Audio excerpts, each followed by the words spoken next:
ஆசிரியர் தகுதி தேர்வுக்கு தயாராகி கொண்டிருக்கிற அனைத்து தோழர்களுக்கும் வணக்கங்களும் வாழ்த்துக்களும். கடந்த நவம்பர் 2025ல நடைபெற்ற தகுதி தேர்வுல பேப்பர் 2 தமிழ்ல அனைத்து கேள்விகளுமே இலக்கண பகுதியிலிருந்து மட்டுமே இடம்பெற்றிருந்தது. அதுல முக்கியமான ஒரு தலைப்பா இடம்பெற்றிருந்தது அணி இலக்கணம் தான். அதனால நம்ம இந்த வீடியோவுல கத்துக்க போறது என்னன்னா, 6 முதல் 12ஆம் வகுப்பு வரை தமிழ் இலக்கணத்துல இடம்பெற்றிருக்கிற அணிகளையும், 6 முதல் 12ஆம் வகுப்பு வரை தமிழ் பாடத்துல இடம்பெற்றிருக்கிற திருக்குறளில் பயின்று வந்துள்ள அணிகளின் தொகுப்பையும் தான் நம்ம இந்த வீடியோல பார்க்க போறோம். வீடியோக்குள்ள போறதுக்கு முன்னால நம்ம சேனல் அறிவுமதி அகாடமியை இன்னும் சப்ஸ்கிரைப் செய்யாத தோழர்கள் சப்ஸ்கிரைப் செய்து கொள்ளுமாறு உங்கள பணிவுடன் கேட்டுக்கிறேன். இந்த அணிகளின் தொகுப்பு வீடியோவுல நம்ம முதல்ல பார்க்க போற அணி என்னன்னா, ஓமை அணி. கவிதைக்கு அழகே ஓமை தாங்க. ஒரு விஷயத்த நேரடியா சொல்லாம, அது மாரி இருக்கிற இன்னொரு விஷயத்த சொல்லி புரிய வைக்கிறது நம்ம என்ன சொல்றோம், ஓமை அணி அப்படின்னு சொல்றோம். இது போல அது அப்படின்னு சொல்லுவாங்க. கண்டிப்பா இதுல என்ன வரும்? போல, அன்ன, அற்று ஆகிய ஓம உருபுகள் வரும். சமன் செய்து சீர்தூக்கும் கோல் போல் அமைந்து ஒருபால் கோடாமை சான்றோர்க்கு அணி. அதாவது நம்ம எடை பார்க்குறோம் இல்லைங்களா? அந்த கோல் வந்து பார்த்தீங்கன்னா, 2 பக்கமும் சமமா இருக்கிற மாரி காட்டும் இல்லைங்களா? அது மாதிரி நம்ம விருப்பு வெறுப்பின்றி எந்த ஒரு விஷயத்தையும் நடுநிலைமையோடு அணுக வேண்டும் அப்படின்றத தான் இந்த திருக்குறள்ல சொல்றாங்க. அப்போ இந்த சமன் செய்து சீர்தூக்கும் கோல் போல் சீர்தூக்கின்ற அந்த கோலை போல போலன்ற அந்த ஓம உறுப்பு இடம்பெற்று இருக்கிறதால இது ஓமையணி ஆகும். அடுத்து வருமுன்னர் காவாதான் வாழ்க்கை எரிமுன்னர் வைத்தூறு போல கெடும். அதாவது கெட்ட செயல் வர்றதுக்கு முன்னாலே நம்மை நாமே காப்பாற்றிக் கொள்ள வேண்டும். அப்படி ஒரு விஷயம் நடக்கிறதுக்கு முன்னாலே காப்பாத்தாதவனுடைய வாழ்க்கை எரியிற நெருப்பு முன்னால வைக்கின்ற வைக்கோல் போல எரிந்து சாம்பலாகி போய்விடும் அப்படின்னு சொல்றாரு. இங்கேயும் நமக்கு வந்து போல அப்படின்ற ஓம உருபு இடம் பெற்று இருக்கிறதால இது ஒன்னது ஓமை அணி. அடுத்து நவில்தோறும் நூல் நயம் போலும் பயில்தோறும் பண்புடையாளர் தொடர்பு. பண்புடையாளருடைய நட்பு என்பது எந்த அளவுக்கு இன்பம் தரும்னா, படிக்க படிக்க நல்ல நூல் எந்த அளவுக்கு இன்பம் தருமோ, அதுபோல பண்புடையாளரின் தொடர்பும் இன்பம் தரும். அடுத்து பண்பிலான் பெற்ற பெருஞ்செல்வம் நண்பால் களம் தீமையால் திரிந்தற்று அப்படின்னு சொல்றாங்க. பண்பில்லாதவன் பிறருக்கு உதவும் எண்ணம் இல்லாதவன் அவனுக்கு கிடைத்த பெருஞ்செல்வம் எதை போன்றதுன்னா, நண்பால் நல்ல பாலை வந்து களம் தீமை ஒரு தீய சுத்தமில்லாத களத்தில் பாத்திரத்தில் ஊத்தி வச்சா அது என்ன ஆயிடும்? திரிஞ்சு போயிடும் இல்லைங்களா? அதுபோல பண்பில்லாதவன் பிறருக்கு உதவும் எண்ணமில்லாதவனிடம் கிடைத்த செல்வமும் வேஸ்ட் ஆகி போயிடும் அப்படின்னு சொல்றாங்க. இங்கேயும் வந்து பாத்தீங்கன்னா இந்த கடைசி வார்த்தை அற்று அப்படின்னு இருக்கு இல்லைங்களா? இது ஓம உருபு. அப்போ இதுவும் என்னது? ஓமை அணி. அடுத்து அகழ்வாரை தாங்கும் நிலம் போல தம்மை இகழ்வார் பொறுத்தல் தலை. இது உங்களுக்கு தெரியும். தம்மை தோண்டுபவரையும் தாங்குகின்ற நிலத்தை போல நம்மை இகழ்பவரையும் நாம் பொறுத்து கொள்ள வேண்டும் என்று வள்ளுவர் கூறுகிறார். இதுல போலன்ற ஓம உருபு இடம்பெற்று இருக்குது. அப்ப இதனது ஓமை அணி. அடுத்து சலத்தால் பொருள் செய்தே மார்த்தல் பசுமன் களத்தினீர் பெய்திரியற்று அப்படின்னு சொல்றாங்க. இதுல பாத்தீங்கன்னா சலத்தால்னா தீய வழியில் அப்படின்னு அர்த்தம். தீய வழியில் சம்பாதித்து அதனால் பொருள் ஈட்டி அதை காத்தல் என்பது பசுமண், அதாவது சுடாத ஒரு களிமண்ல ஒரு மண்பாண்டம் செஞ்சு அதுல வந்து நம்ம தண்ணி ஊத்தி வச்சா, நீரை ஊற்றி வச்சா அது என்ன ஆகும்? கொஞ்ச நேரத்துல அந்த நீர் வந்து ஊறி அந்த கலன் உடைந்து விடும். அந்த நீரும் வீணாகி போய்விடும். அப்போ அதுபோல எது வீணாகி போய்விடும்? ஒருவன் தீய வழியில் சேர்த்த பொருளும் பணமும் என்ன ஆயிடும்? அதுபோல வீணாகி போய்விடும் அப்படின்னு சொல்றாங்க. அப்ப இங்கேயும் இந்த கடைசி வார்த்தை பார்த்தீங்கன்னா, அற்றுன்னு வந்திருக்கு. இது ஓம உருபு. அப்ப இது என்னது? ஓமை அணி. அடுத்து வேலோடு நின்றான் இடுவென்றது போலும் கோலோடு நின்றான் இரவு. வேலோடு நின்றான் அப்படின்னா இருட்டுல இந்த திருடர்கள் என்ன பண்ணுவாங்க? வேல் கம்போடு நின்னுட்டு இருப்பாங்க. அவன் என்ன சொல்லுவான்? நம்ம தனியா போனோம்னா கையில என்ன வச்சிருக்கிறியோ இது எல்லாத்தையும் என்கிட்ட இட்டுட்டு போ, குடுத்துட்டு போ. இடுவென்றது போலும் கையில கால்ல போட்டுக்கிறதெல்லாம் கழட்டி குடுத்துட்டு போ அப்படின்னு சொல்லுவான் இல்லைங்களா? அது போல எதுன்னா கோலோடு நின்றான் இரவு. கோல்னா என்னது? செங்கோல். செங்கோல் யார் வச்சிருப்பான்? மன்னன். இரவுன்னா வாங்குவது. மன்னன் என்ன பண்ணுவான்? மக்களுடைய நிலைமைய புரியாம அவங்கிட்ட வந்து வரி போட்டு வாங்குறான் அப்படின்னா அது எதுக்கு சமம்னா, திருடன் இருட்டுல போறவங்ககிட்ட வழிப்பறி செய்யறது போல மன்னனும் மக்கள்கிட்ட வரி போட்டு வாங்குவதற்கு சமம் அப்படின்னு சொல்றாரு. இங்க போலும் அப்படின்ற ஓம உருபு இடம்பெற்றிருக்கிறதால இது உன்னது ஓமை அணி. அடுத்து நச்சப்படாதவன் செல்வம் நடுவூருள் நச்சு மரம் பழுத்தற்று அப்படின்னு சொல்றாங்க. நச்சப்படாதவன் அப்படின்னா விரும்பப்படாதவன், அனைவராலும் வெறுக்கப்படுபவன், ஒரு கஞ்சன். அவன் பெற்ற செல்வம் என்பது நடு ஊர்ல நச்சு மரம், விஷம் தன்மை கொண்ட ஒரு மரம் பழுத்தது போல. அடுத்து குன்றேறி யானை போர் கண்டற்றால் தன் கை தொன்று உண்டாக செய்வான் வினை அப்படின்னு சொல்றாங்க.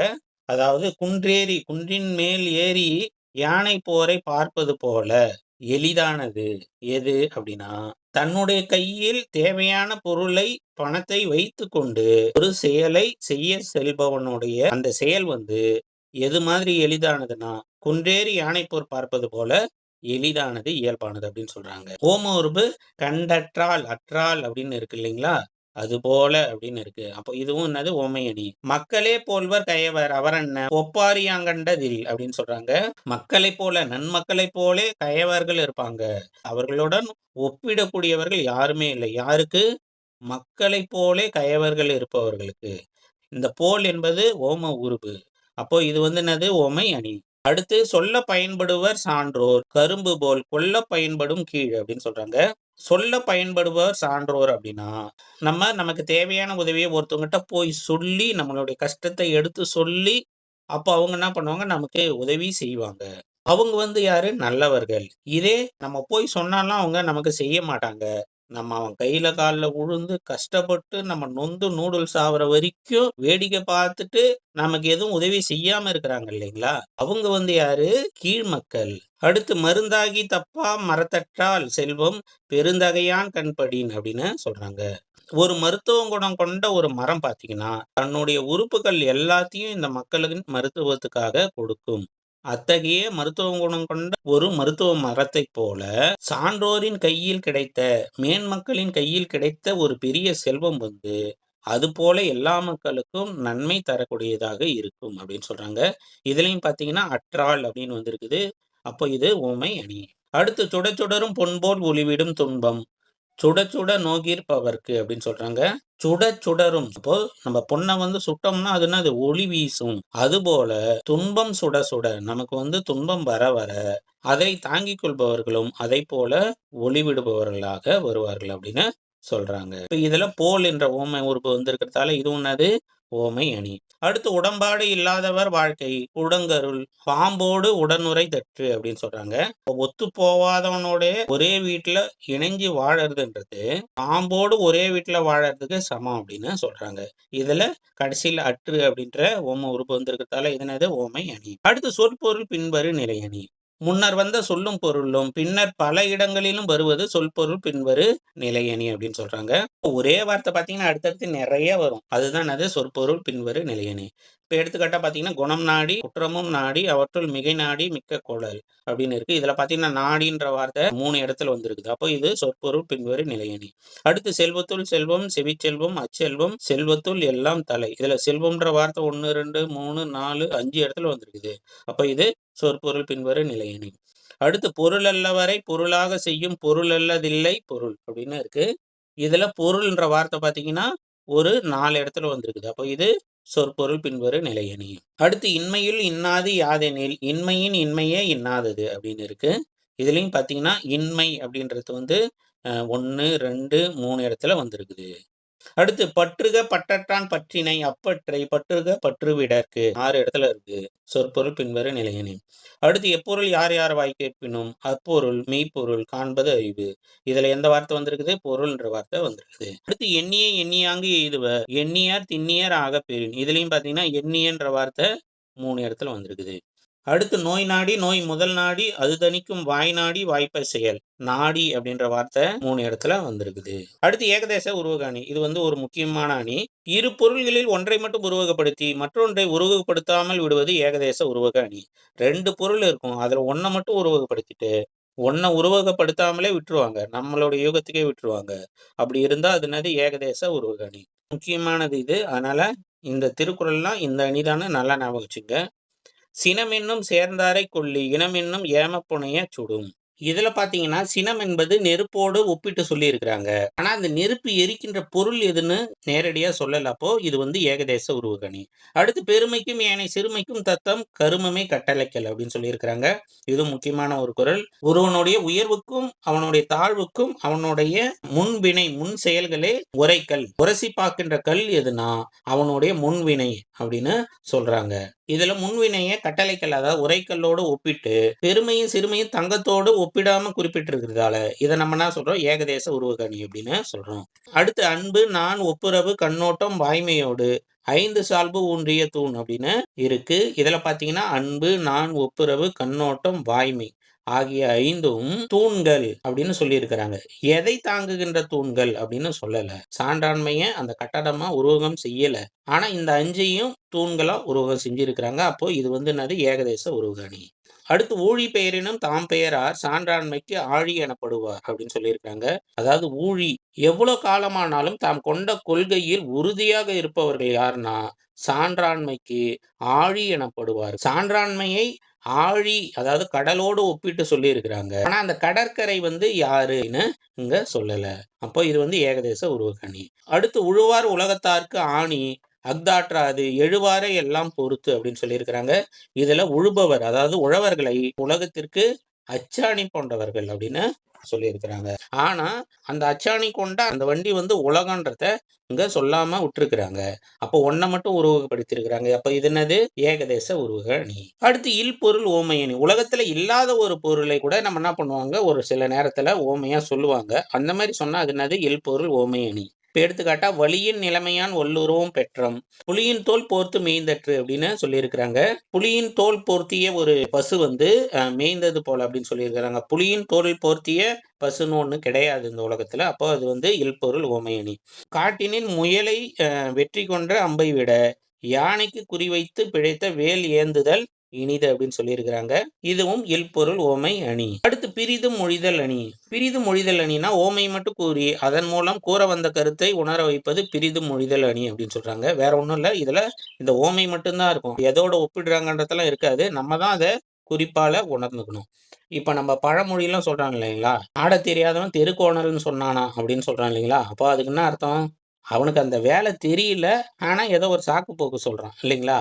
அப்போ பழமொழியில நேரடி பொருள் இருக்காது. அதே போலதான் பிரிது மொழிதல் அணிலையும் ஓமை மட்டும்தான் இருக்கும், நேரடி பொருள் இருக்காது. நம்ம தான் புரிஞ்சுக்கணும். இப்ப பீலி பேய் சாக்காடும் அச்சிறு அப்பண்டம் சால மிகுத்து பீயின் அப்படின்னு இருக்கு. அளவுக்கு மிஞ்சினால் அமுதமும் நெஞ்சுன்னு சொல்றாங்க இல்லைங்களா, அதுதான் இந்த மாதிரி ஒரு திருக்குறளாவே சொல்லி இருக்கிறாங்க. இப்போ இது மூலியமா அவங்க வந்து சொல்ல வந்த கருத்து எதுன்னு குறிப்பால தான் உணர்த்தி இருக்கிறாங்க. அப்போ இது பிரிது மொழிதல் அணி. அடுத்து இலைதாக முள்மரம் கொள்க கலையுனர் கைகொள்ளும் தாழ்ந்த இடத்து அப்படின்னு. அதாவது இலைதாக இலசா இருக்கும் போதே முள் மரத்தை நம்ம என்ன பண்ணோம், கொன்றுடணும், வெட்டிடணும். அதை விட்டுட்டு நம்ம பெருசாகிட்டு அப்புறமா வெட்டலாம்னு நினைச்சோம்னா அப்ப என்ன ஆயிடும், வெட்டுறவங்களுடைய கையை அது பதம் பார்த்துரும். இவ்வளவுதான் இது சொல்லி இருக்கிறாங்க. இது மூலயமா நமக்கு என்ன தெரிய வருது, பிரச்சனைய சின்னதா இருக்கும்போதே வெட்டி எறிஞ்சிடணும், அதை பெருசா வளர விடக்கூடாதுன்னு தெரியுது இல்லைங்களா. அப்போ இது வந்து என்ன அணி, பிரிது மொழிதல் அணி. அடுத்து கடல் ஓடா கால்வல் நெடுந்தேர் கடல் ஓடும் நாவாயும் ஓடா நிலத்து. இந்த திருக்குறள் வந்து கடந்த நவம்பர்ல கேட்டிருந்தாங்க. அதாவது கடல்ல ஓடுற கப்பல் வந்து நிலத்துல ஓடாது, நிலத்துல ஓடுற தேர் வந்து கடல்ல ஓடாது, அவ்வளவுதான் சொல்லி இருக்கிறாங்க. இப்ப இது மூலயமா நமக்கு என்ன சொல்ல வராங்க, அதது அதது இடத்துல மட்டும்தான் சிறப்பா செயல்பட முடியும், வேற ஒரு இடத்துல அது வந்து சிறப்பா செயல்பட முடியாது அப்படின்னு சொல்ல வராங்க. அடுத்து எடுத்துக்காட்டு ஓமை அணி.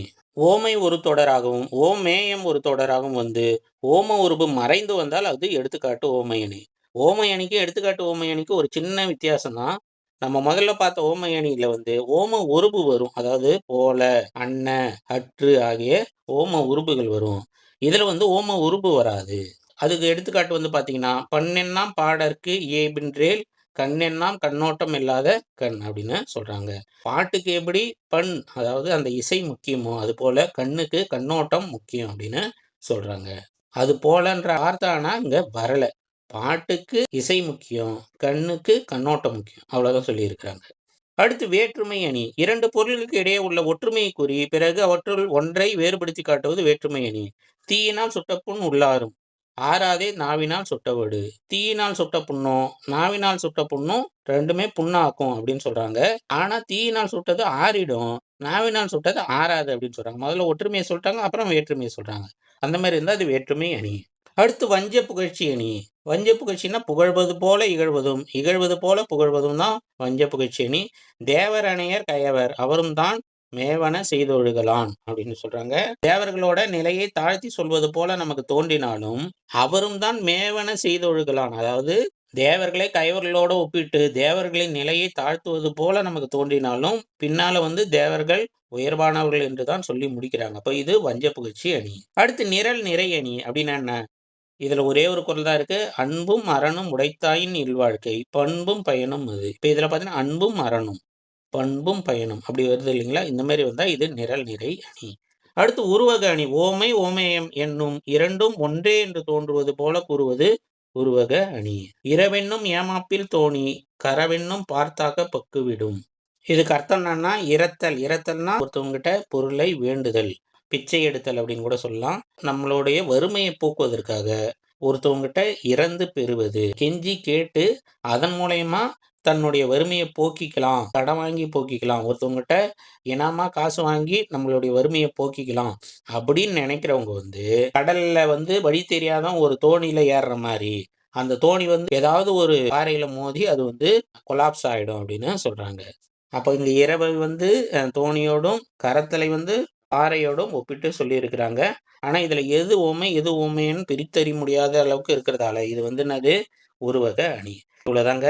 நான் எனக்கு தெரிஞ்ச வரைக்கும் திரும்பி ஒரு முறை ரிப்பீட் பண்ணிடுறேன். ஓமை அணி அப்படின்னா ஒரு பொருளை இன்னொரு பொருளோடு ஒப்பிட்டு ஓமைப்படுத்தி சொல்லுவது ஓமை அணி. இதுல பாத்தீங்கன்னா போல, அன்ன, அற்று ஆகிய ஓம உறுப்புகள் வரும். இதை எடுத்துக்காட்டு ஓமை அணி அப்படின்னா அதே தான் ஓமை அணியே தான் திருப்பி வரும். ஆனா ஓமை அணியில ஓம உறுப்பு அந்த போல, அன்ன, அற்று ஆகிய ஓம உறுப்புகள் வரும். இதுல ஓம உறுப்புகள் வராது. அடுத்து உருவக அணி அப்படின்னா என்னன்னா இப்ப நம்ம கடைசியா பார்த்தது ஓமை ஓமேயம் ரெண்டும் ஒன்றே என்ற அளவுக்கு பிரித்தறிய முடியாத அளவுக்கு இருந்தா அது உருவக அணி. அடுத்து பிரிது மொழிதல் அணி அப்படின்னா என்னன்னா ஓமையை மட்டும் சொல்லிட்டு உருவகத்தை எதோட ஒப்பிடுறான்னு சொல்லாம விட்டுருந்தா அது பிரிது மொழிதல். அடுத்து ஏகதேச உருவக அணினா ஒன்றை மட்டும் உருவகப்படுத்தி விட்டு இன்னொன்னு உருவகப்படுத்தாம விட்டா அது ஏகதேச உருவக அணி. அடுத்து இல்பொருள் ஓமை அணினா உலகத்துல இல்லாத பொருளை குறிப்பிட்டு சொல்றது இல்பொருள் ஓமை அணி. அடுத்து வேற்றுமை அணினா முதல்ல ஒற்றுமையை சொல்லிட்டு அப்புறம் வேறுபடுத்தி காட்டுவது வேற்றுமை அணி. அடுத்து வஞ்ச புகழ்ச்சி அணினா போற்றுவது போல தூற்றுவதும் தூற்றுவது போல போற்றுவதும் வஞ்ச புகழ்ச்சி அணி. இவ்வளவுதாங்க. ரொம்ப ரொம்ப எளிமை. கண்டிப்பாக ஒரு 5 மதிப்பெண்களாவது நம்ம சிறப்பு ஆசிரியர் தகுதி தேர்வுல நம்ம எதிர்பார்க்கிறோம். ரொம்ப முக்கியமான டாபிக். 1க்கு 4 முறை நல்லா பார்த்துங்க. அடுத்து நம்ம எந்த டாபிக்ல வீடியோ போடலான்றத கமெண்ட் பாக்ஸ்ல சொல்லுங்க. இந்த வீடியோ பிடிச்சிருந்தா லைக் பண்ணுங்க. ஹைப்னு ஒரு பட்டன் வரும், ஹைப் கொடுங்க. நீங்க நமக்கு கொடுக்குற ஆதரவுல தான் நம்ம அடுத்த வீடியோவை சிறப்பாக செய்யறதுக்கு நமக்கு உத்வேகமாக அமையும். மேலும் ஒரு வீடியோவில் சந்திக்கும் வரை தேங்க்யூ, பபாய், டேக் கேர்.